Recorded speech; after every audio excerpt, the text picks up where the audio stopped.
Luna's saying it's time to wrap it up with her body language. In true form, I didn't jot the name of this place down mentally, but it's easy to look up. Something Goose View, Goose Island, maybe? Wild Goose Island. And it's an island right there. I hope you can see it. Let me see if I need to do anything. Goose Island, Wild Goose Island, right here in St. Mary Lake. We're just inside, maybe 4 or 5 miles from St. Mary, the little town just outside of the entrance into the park, Glacier National Park. We're in Glacier National Park, by the way, if I haven't included that already. And this is a small little hike. Were it not for the trees, you'd probably be able to see a little landing with some people taking pictures, which is most of the pictures that we've gotten. But there is this trail that comes down here, and we've been wanting to find time to explore it. There's a little bit of a concern about bears. Naturally, I wouldn't say I'm existentially concerned, or I wouldn't be down here. Plus, I have my bear whistle, which, if it annoys Luna that much, I'm sure it's gonna. I know it's just a whistle. I'm sure it would annoy any bear. I had a couple of things in mind as far as recording something, maybe another time lapse. I'm like, I could do one every day. It's beautiful every day. Sunset's amazing every day. I might have done a game of Seek with Luna, with that as the backdrop. We'll have other opportunities for. I haven't posted the pictures of the last 6 times I took 20 pictures of her. But I do want to log something video-wise. And I think this walk is an excellent opportunity to show you the density, the vibrance. Now, I haven't smelled since I got COVID, and I don't know if that's because of the COVID or the vaccine, but occasionally I can pick up some scents, and I can really smell, especially the coniferous evergreen trees. But even if I couldn't smell it, you can feel the oxygen. But this is such a great walk. You got a little bit of squatting you got to do. You've got some felled trees that you have to negotiate. You can always tell when it's getting close to sunset because she's hightailing it. I wouldn't say hightailing, but she's wasting no time getting back up to the vehicle. Probably from wind. I don't know, there's some rot and stuff in there. But look at that, how cool. Ever seen the guts of a tree? Look at this, peeled up. Look, just peeled over. The wind did that, or, a combination of maybe disease, or maybe just wasn't a healthy specimen. That'd be great to get a fire started. That doesn't have much of a smell, but I can smell this. Look at that, just like Grandma used to make. Yeah, this is a big tree too. Look at the trunk on this thing. Imagine what they would do with this, if they had harvested it for wood. But there's one you get to squat under. Such a big tree. It just looks like it turns into everything else right here, but that's like the lowest branches of that tree. So I don't know, something along the lines of one of these, maybe, what would we say, 60 feet at least? Who knows? But such a big trunk. Look at this. Look, it's kind of nice. We've still got enough light to film some of this. It's not so bright that it's casting very harsh shadows, because I've tried to do some photography back here, some videography in times past, even places in Houston and Clarksville, Tennessee. When we get out, especially spring and summertime, everything in Clarksville is like really, really lush and green. Lots of different, look, This is one thing. This is a different thing. Here's another thing. This is something. Huckleberries out here somewhere, I'm sure, though I wouldn't know how to begin looking for them. Here's some bootleg Christmas trees. My family's got an ongoing joke. Well, I don't know. I feel like it's ongoing. I think I'm the only one contributing pictures of these types of trees. But when we were young, at a certain point, I don't think a Christmas tree was going to be on the docket for us that year. Probably a couple years like that over the years, but this one in particular, one of my brothers went out and into the woods behind where we were living at the time, like a community, you know, so not our woods, but just undeveloped land, and chopped down like a real short, stumpy, but very much in the vein of Christmas tree. It was probably a bush for all I know. I just remember it. So that's part of his infamy. So anytime I see trees like that, I always joke that that's his Christmas tree farm out here. These feral trees, you know, their lines aren't quite as crisp as the ones you would get that are grown to be sold for Christmas. Are a little bit of elevation here, so you'll have to forgive my fat gut breathing, mouth breathing. I'm glad we did this in case we don't get another opportunity. You never know what the weather's going to be like. And the road going to the sun. So a red-breasted robin, he got a little snack. Goes all the way through from this side of the park, St. Mary, to West Glacier. So we're gonna drive that. That's the plan anyway. We're gonna drive that through tomorrow, just to see it once and for all, and effectively be done with our time in Glacier. Well, we may get on that side and spend a day or two exploring over there. And Kalispell is the town beyond West Glacier. Might have to have my vehicle looked at for service or maintenance. Had a couple funky starts recently, so. And that just happened actually 2 starts ago.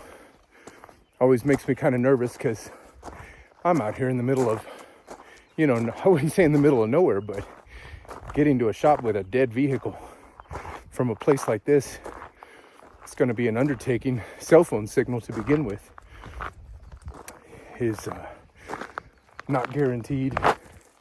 And then if you do, as far out and as remote as we are from paved roads and mechanics and such, might be quite an ordeal getting a vehicle to shop. Anyway, once we get on that side, I'll feel a little more confident. But I was nervous here, and then I realized, like, all right, worst case scenario, you're just stuck here, which that couldn't be so bad. As we're walking down here a little while ago, to get down to the water's edge, I was trying to think, I wonder how much of the stuff around me that isn't an animal is edible and nutritious. And I bet it's a lot. Here's the little point where most people come to view parking lots on either side here. We're just parked over here. I bet a lot of this stuff is edible. Not even just edible, like something in your stomach that's not going to kill you, but probably really good for you. Especially this time of year, with everything blooming and flowering. There she is. We'll get her checked out. So, on the assumption that this might be our last day on this end of the park, which again, who's to say? If we go through this drive and I feel like there's a couple missed opportunities, I may just come on back and do another run. But on the assumption that this is our last day on that end, I really wanted to walk down to the water's edge there. And once we made that walk, I thought that would be a nice visual to share. Luna, do you want to go up here on this trail? Let's go up to the top. So we're going to go to this little outcropping of rocks and show you another view. Hey, Shablinski, let's go. Mosquitoes are real. They're real out here. Man alive. But how beautiful is this just to walk around? So when we came up just now, there was a young deer that I have a couple pictures of. Young male, maybe a year or two old. I don't know how far along these, I'm not even sure what kind of deer these are. I'm pretty sure they're mule deer. At least that's the consensus from other people that I've asked. But I don't really know. I really wanted to see a marmot. Those are funny. This looks like, I'm guessing dead trees, right? Because I don't see a lot of scarring, like burning. But maybe they were burned. I'm sure they get fires here. But lots of dead trees. And lots of trees that have been knocked over. And I'm assuming that's because of big windstorms. But hey, I'm sure winters here are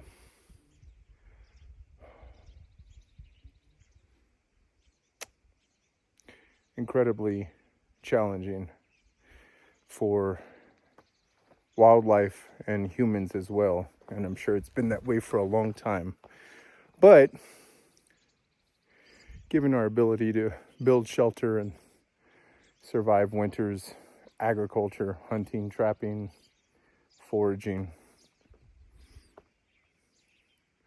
at any time in history, imagine if this is where you lived, man. Like, yeah, come on up. Come on. Yeah, she wants to be in the car. But I so don't. It's a little humid. I feel like it's humid. Like I'm getting, like, sweaty. But, and the Blackfoot, I said Blackfoot, but I watched a documentary earlier just about the area just to kill some time. And they kept saying Blackfeet. And I couldn't tell if they were, the tribe is called Blackfeet. That would make sense. Yeah, that would make sense. However, I'm even more at a point of uncertainty because we stopped at an overlook on the way here. Well, long story short, we came into St. Mary, get some gas or food or something, coffee, obviously. And there was a young couple outside of the store, thumbs up, hitchhiker, you know? And, I wasn't they weren't going my direction. They were going the direction from the looks of it that I had just come from. So that was not in my wheel of thoughts to offer them a ride. But it's worth asking. I asked the gentleman inside the store if he happened to know where they were going. He said no, but they'd been there for a while. So I wouldn't say that tugged on my heartstrings, but I did think about it. I'm like, well,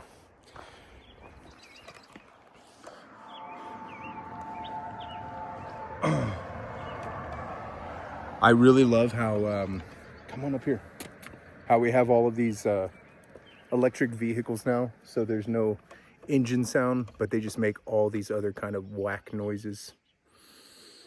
I don't know. If I had another 40 years, yeah, I'd probably be tapping out. I'm like, it's not progress. It's the weird stuff. Like, why does that need to be progress? Or the sound of the cars beeping, like a construction vehicle every time they hit reverse. You think I'm gonna live in a city of 10 million people, all of whom have cars, all of whom either She's on mosquito patrol. All of them have cars and park either head in or they back into their parking spot. At any rate, they're all going to have to hit reverse at some point. I'm going to listen to 10 million people backing out of their parking spots every morning. Baby, that was violent. Anyway, that's just a personal peeve. I just think it sounds so dumpy. I had a hybrid for a while. It didn't make any noises. I'll be honest with you, you can even take the chimes out of the inside. I don't need a chime because that just makes me want to take a long walk off a short plank. But just a little light, indicator light. Keys are still in the ignition. Headlights are on and not on automatic or something. I've drained my battery doing that, you know. You know, you pull into a parking lot and you're like, hey, I don't need my headlights to see here. I've got good vision, thank the good Lord. And, you know, everybody else's eyes are adjusted for nighttime viewing. And I'm coming in here with, you know, my beams are old school lights. My headlights are old school headlights.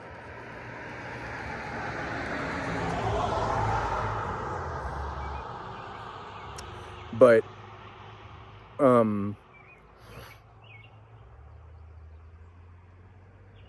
know, I'll dim my lights to just the running lights are on so as to be courteous to my fellow driver.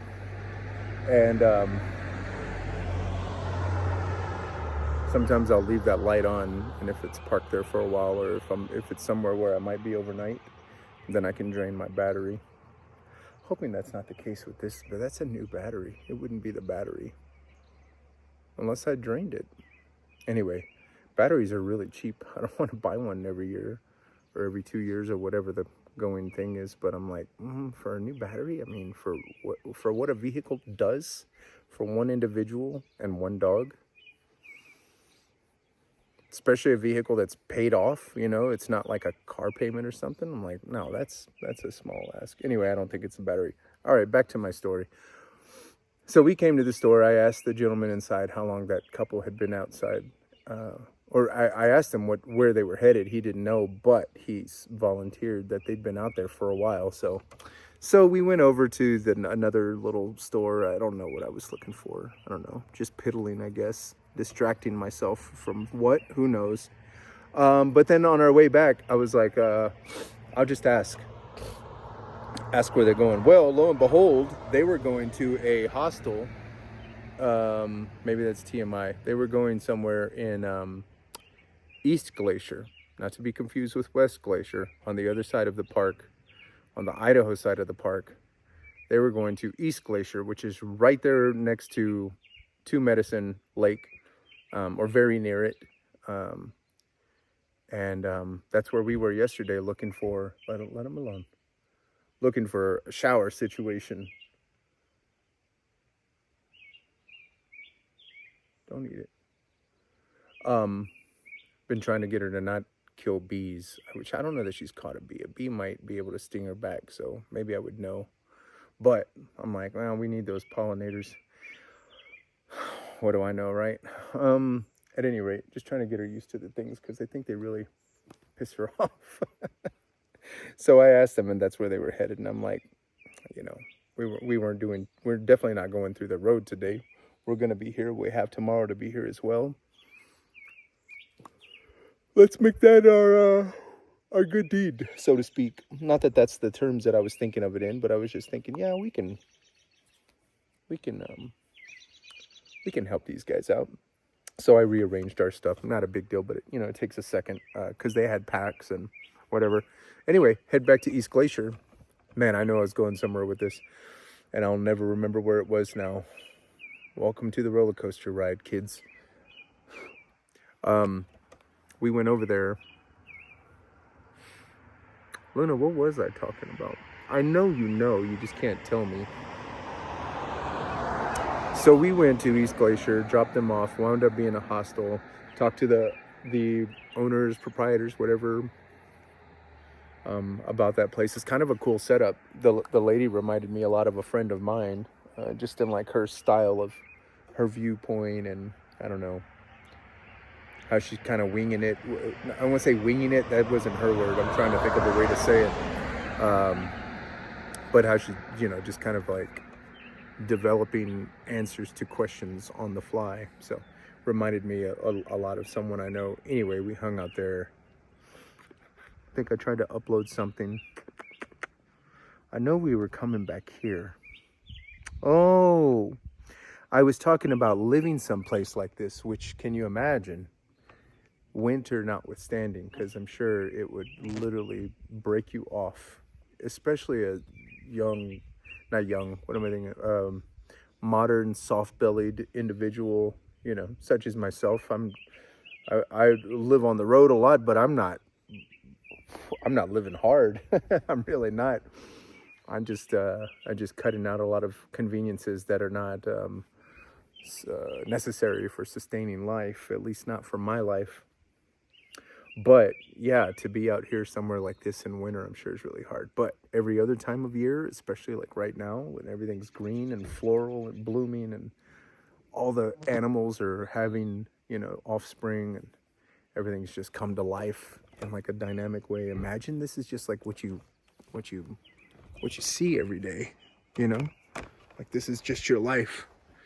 So going back to the story about taking the kids to the hostel, let me see how it looks if I set it up right here.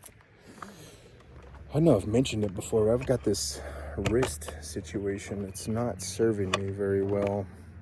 So the thing with these tripods, you'll forgive the close-up view, I hope. The thing with these tripods is I'll get the cheap ones because I have a tendency of leaving them somewhere. I don't want to leave a $70, $80 tripod, or have my nephew step on it, not once, but twice, in the back seat and just bend the hell out of it. Love you, Jay. Anyway, come here. Let me put you up here. If I put you in your little kangaroo pouch. You want to learn how to play that? You want to learn that song? Come on. 1, 2, 3. So that's going to help me because this wrist is like jacked and I can't figure out what I did. Did I sleep on it wrong? I had a pretty nasty fall back in Wyoming. I'm wondering if that contributed, but I feel like this happened before that fall because I was a little surprised that I wasn't more hurt after that fall because it was a face plant with a dog on my chest. And I essentially face planted. Now, I don't know how I managed to spare her from, injury and impact because it is over before I knew it had started. But somehow she was okay. But I think I just caught all of our weight. So that's 250 pounds minus whatever that fulcrum is relieving me of when I, bend at the knees. But I just collapsed on my knees. I'm like, nah, there's no way these things aren't absolutely shattered. Shout out to knees, man, because they held up. I'm sure I'll have old age difficulty with them eventually someday, but for being middle aged and taking a fall like that, I was really impressed with the quality of the product. So I don't know what's up with my wrist, but having her jump up like that saves a lot because usually I'm scooping her up and I don't know. So here's the thing. I just woke up one morning and it just hurt like it was broken. And again, this was before the fall, unless I'm just remembering it wrong, and I don't believe that I am. This was well before that fall, like a couple of days at least, maybe a week. I don't know. And it's just like really hurt, like specific spot right there. Did I break it on something? Did I close a door on my hand? And the best that I could think of is that I had slept on it funky, like she was comfortable and I was trying to sleep around her. And look at the moths. That's not a moth. And I was trying to sleep around her and maybe I just slept on it bad and for a long enough time to like, I guess effectively sprain it, but it hasn't gone away. And I'm talking like, dare I say, a month? So I don't know what it is. Look when she scratches her face. A lot of people ask what this is. This was on the back of a little apparatus my sister had purchased for me from IKEA that had a...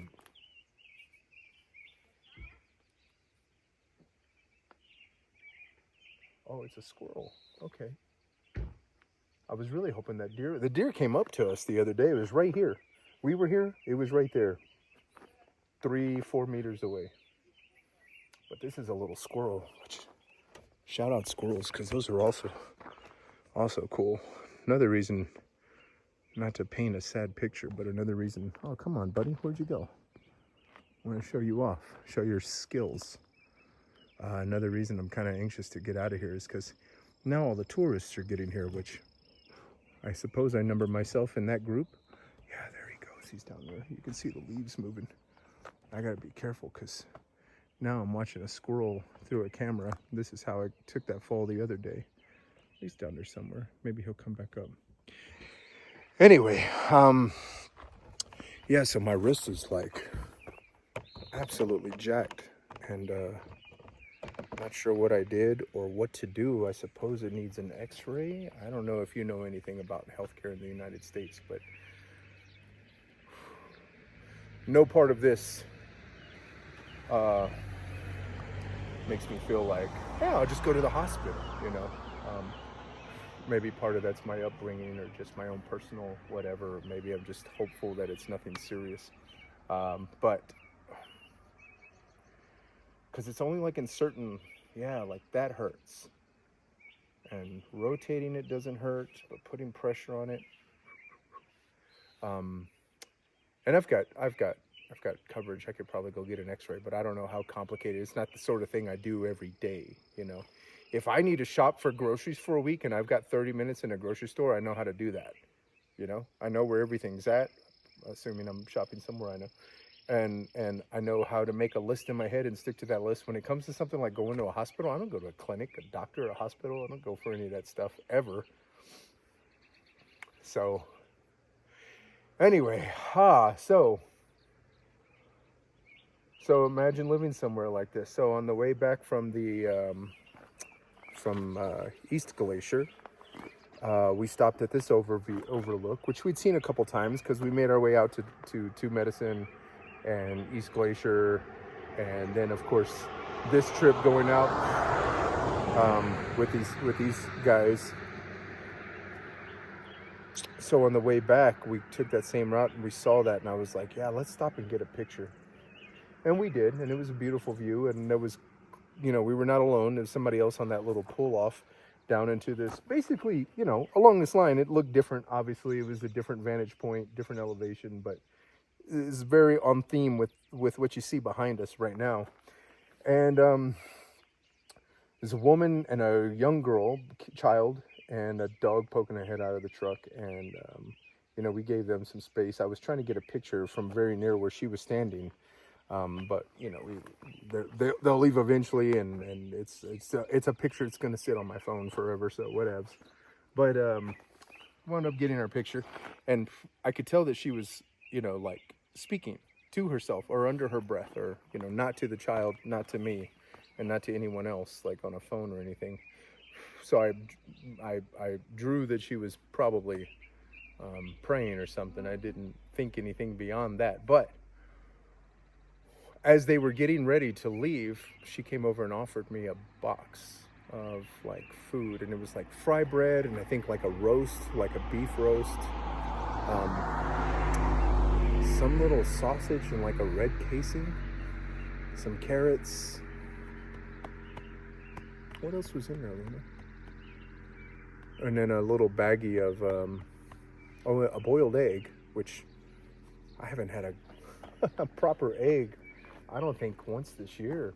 Maybe that's exaggerating, but I mean, I've had eggs. I've ordered eggs, but I don't think I've held an egg shape egg in my hand. Yeah, since the last time we were home somewhere. I'll eat eggs all day, so that was nice. I'd love to tell you how the roast was, but I didn't get very much of it. She told us that it was basically like a holy meal, and they do their ceremony, and they do bundles. Oh man, I did ask a lot of questions, but again, I like as I'm speaking, nothing's popping up in my head. But they have their bundles, which is basically like, I don't want to assume anything, but I think it's more or less for,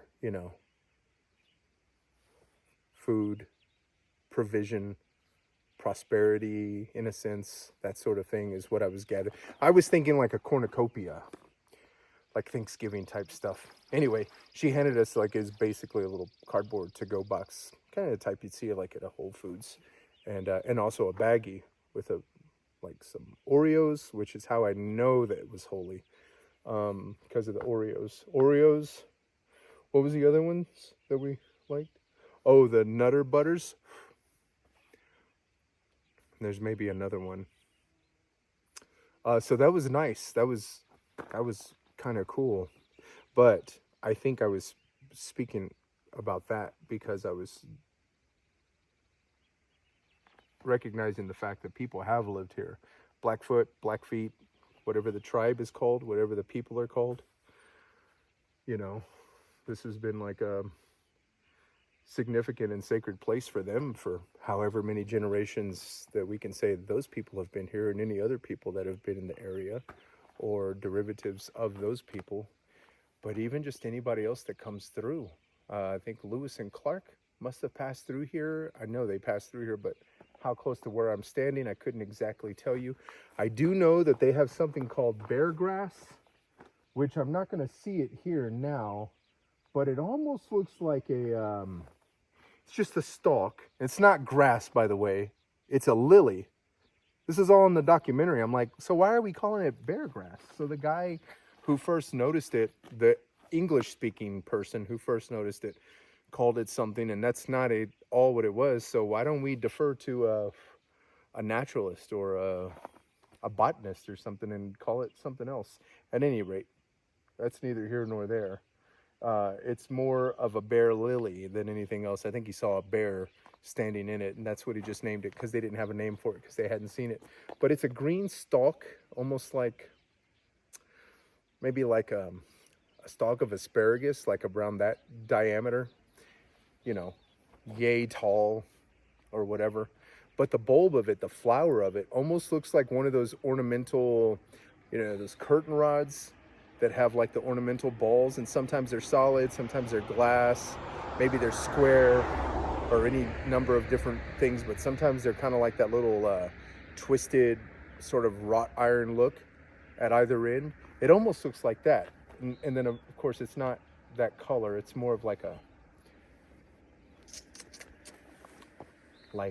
a banana yellow, but not the peel, the flesh, like a soft yellow. Maybe. Man, I wish I had an example to show you right here in front of me. I'm surprised all the things that we saw, we probably passed right by it. I might be looking at it here, but there are a lot of flowers, so hard to distinguish. But even for those people like Lewis and Clark in that expedition, and the guy who called the lily grass because he had no business naming things, I guess. I don't know. I'm sure he's a really nice guy.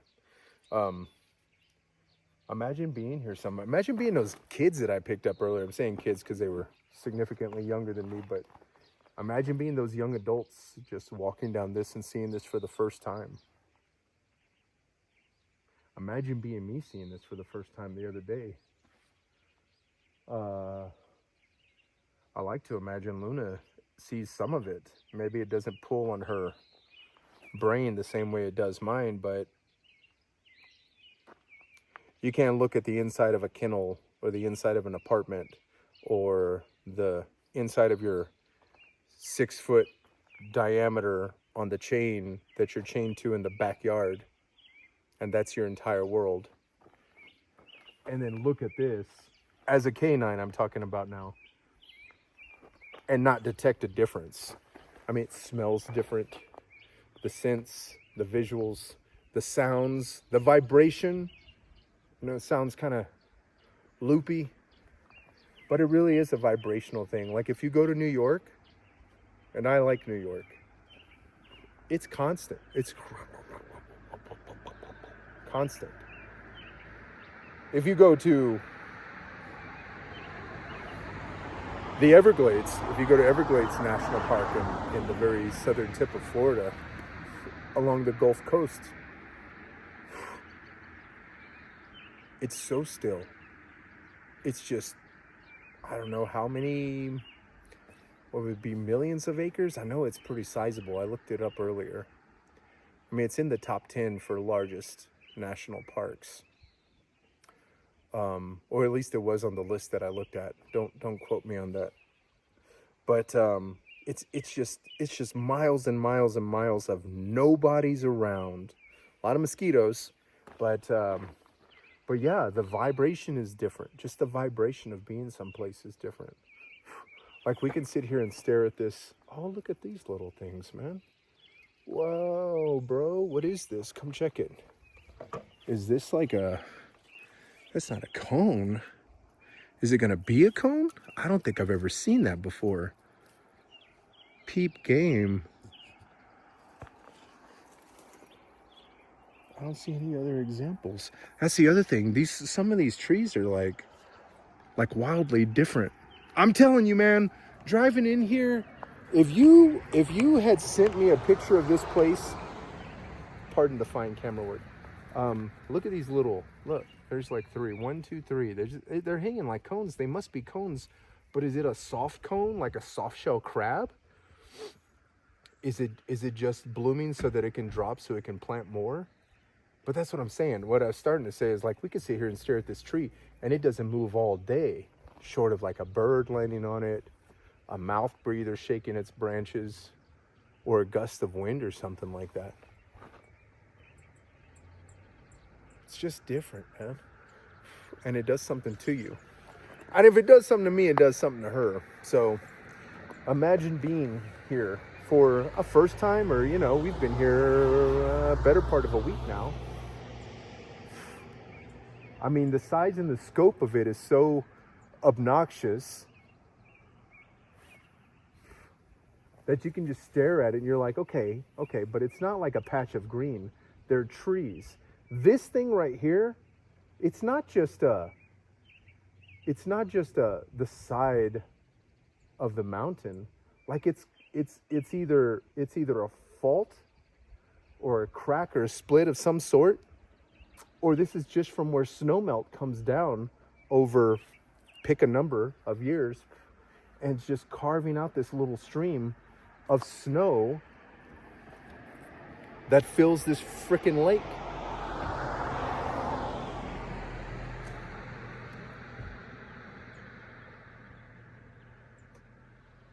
I don't know, man. It's crazy. There's some flat surfaces there where you can see it's like basically like gravel, like rock slides, or, you know, earth, you know, of whatever constituency has crumbled. Here's a big, almost like a scoop, like you went downstairs to sneak ice cream out of the container while everyone was asleep, but you heard somebody getting up, so you stopped, and that's the scoop that you made. You know, it's almost like a scoop and a chop because you had to get out of there fast.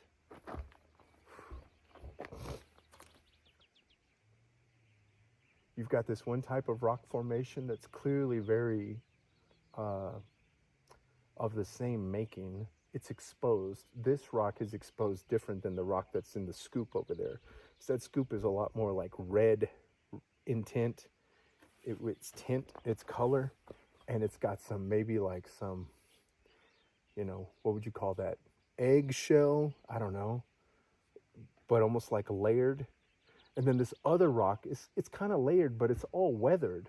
It's all weathered, like it's beaten. And then there's other parts up there with, it's red, but it almost looks like sediment. Like if you were to step on it, you would slip and slide. It's just all this stuff going on. Oh, what you talking about, Willis?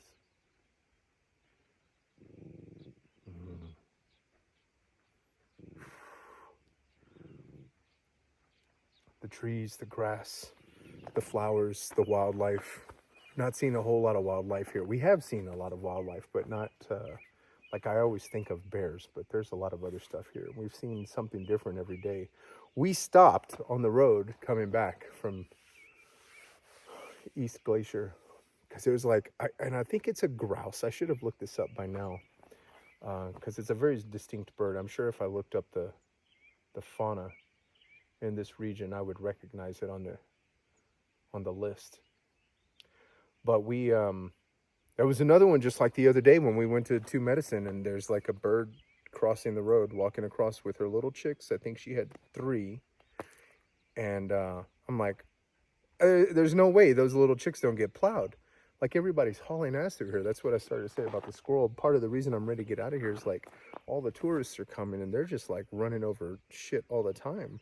Like, I've peeled a couple of freshly killed squirrels up off the road just to move them to the side so they can decay or get eaten by a bird or whatever with some dignity, you know? Anyway, we're coming back from... She's so mean. I hope you see a bear the way you see that. So as far as those people are, that's probably 200 meters. I think that's as close as I need to be to a bear in a wild. I don't need to be that close. I'm not trying to get close to anything. As a matter of fact, the only reason we went down there a second ago is because that deer that was here the other day, while we were hanging out, and he was very curious and wouldn't say playful, but confident around her and me for that matter. He was over there. Now, he did get startled when we showed up and finally walked up, and he just took off. But had that deer not been in the neighborhood, no, I'm not going to just go down there. Like, I need somebody who lives here, who knows the neighborhood, to be able to alert me whenever there's danger around. I'm not going to smell a bear. I might hear one.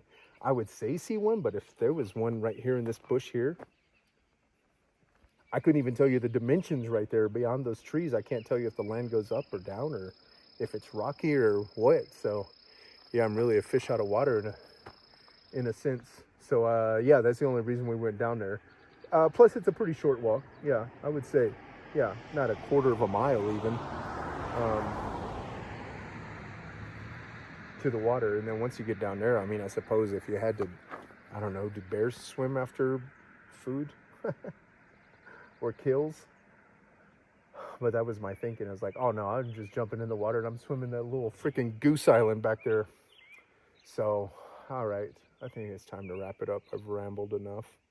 Here we are on the St. Mary side, the road leading into St. Mary or out of St. Mary or into the park from St. Mary.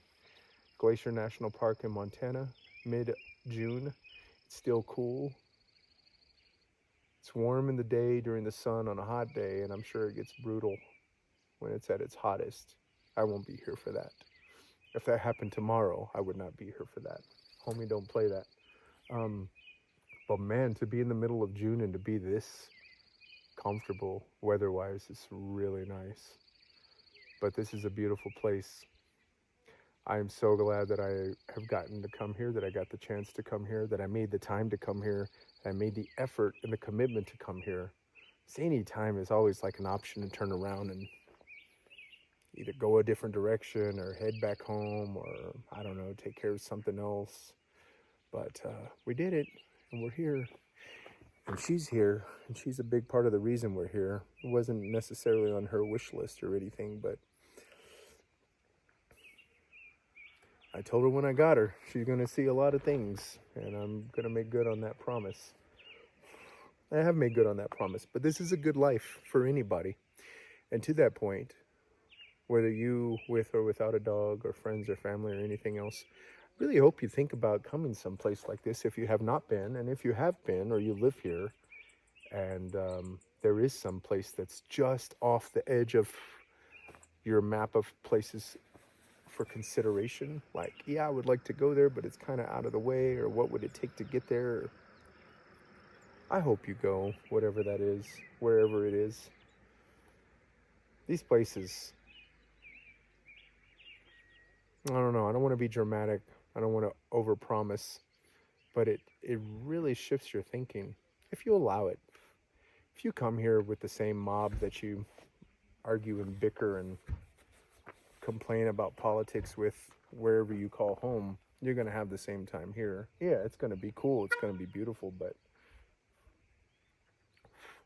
if you come here with the intention of not doing anything, just sitting and taking it in, you know, exploring, finding a little excursion to jump in on, maybe take one of these tour buses or vans that'll take you a lot of places and talk about what you're seeing, maybe meet some other people, maybe pick up some hitchhikers, take them to another town, then you find this hostel, then you find the Blackfoot / Blackfeet lady, and you get a holy meal, and then you come back here and you finally make the walk down to the water. Who knows? Who knows? None of this stuff is on a printed agenda. We're really just winging it. But we wunged it today, and it took us a place that we would not have planned on, in a fashion we would not have planned on. We met people we wouldn't have planned on meeting. You know, I'm not saying like lifelong friends or business partners or anything like that, but that's where it happens. That's exactly where it happens. I mean, stuff like that can happen anywhere, but you really do have to open yourself to opportunity. And I think in order to be open for opportunities, you have to be playing a pretty loose sheet of music. Like you can have the time and the scale. I'm not a musician, so I have no idea why I'm talking like this. But you can have the time and you can have the time and the scale that the music's in, but a lot of this is just jazz.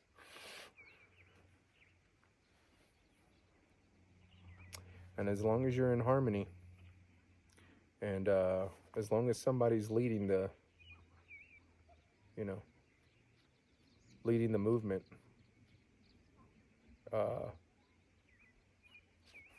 it's gonna sound all right. It sounds all right. This looks all right. How about that? How about you make a point to come here? You ain't got to be with me, but if I'm ever out here, you're always welcome to join. It's a beautiful place, man. I would love everyone to get a chance to see this. I'm not a psycho or a fascist or anything, so I'm when I say conscript, I'm using that term very loosely, but it would almost be cool if something like this was conscripted. Like you had to come here for one summer between, sophomore and junior, or junior and senior year, and serve in the park for whatever the summer season was, June and July or something like that. A little place to stay, a little stipend, a little exposure to some things that you maybe have not been exposed to, a little sense of what the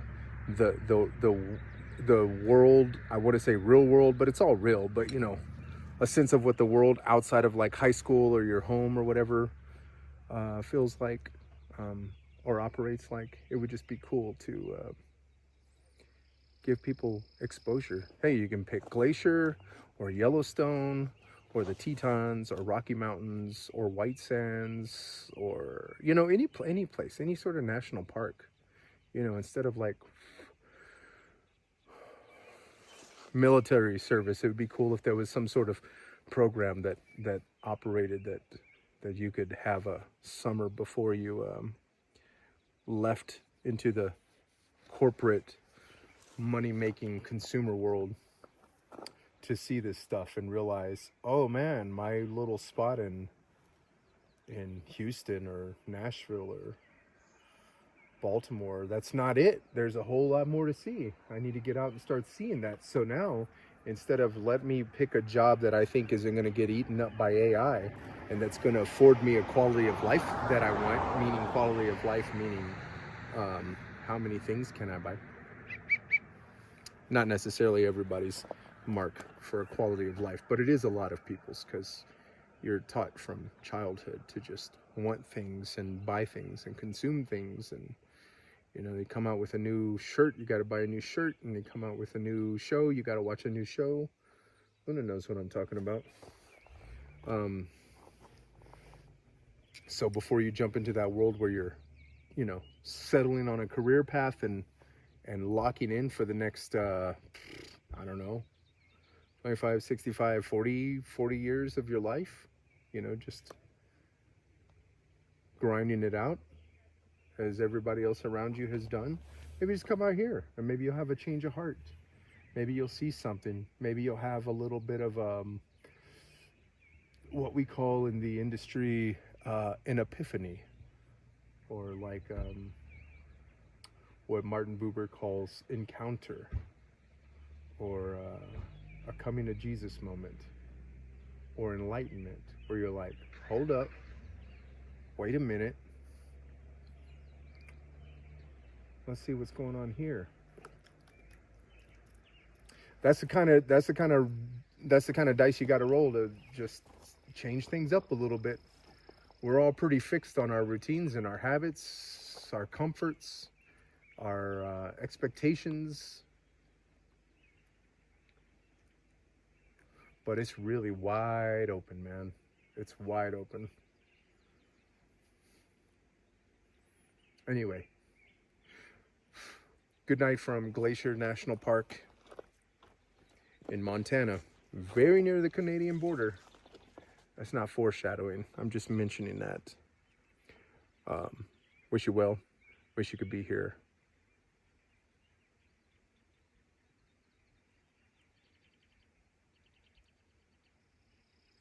Kind of waiting for this car to peel off, so maybe give you 60 solid seconds of just listening to the sounds of evening going into dusk. Hey, watch out for that thing, man. She's killing these mosquitoes. I tell you what, I don't need a fly swatter or a mosquito swatter or anything. She's getting them. What do you think, Luna? I'm gonna go tell these people to leave so I can do my video the way I went to. Hey, buddy. Hey, pal. Yeah, you. Yeah. Yeah. The only one out there. Yeah. Need you to skedaddle, friend. You and the family hit the road. Go ahead, put it in gear. Put it in gear. If you're looking at your phone, let somebody else drive. Okay, well, everybody's looking at their phone. All right, well, somebody's gonna have to not be looking at their phone, and y'all gonna have to get out of here. Going down the road with that. I don't mean to be rude. You just you're harshing my mellow here. It's probably you probably can't even hear the truck idling, but I can. So let's just enjoy this view, huh?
Okay, my friend finally heeded my warning to get out of Dodge, so I'm going to wait for this other car passing in the other direction. We'll just do 60 seconds of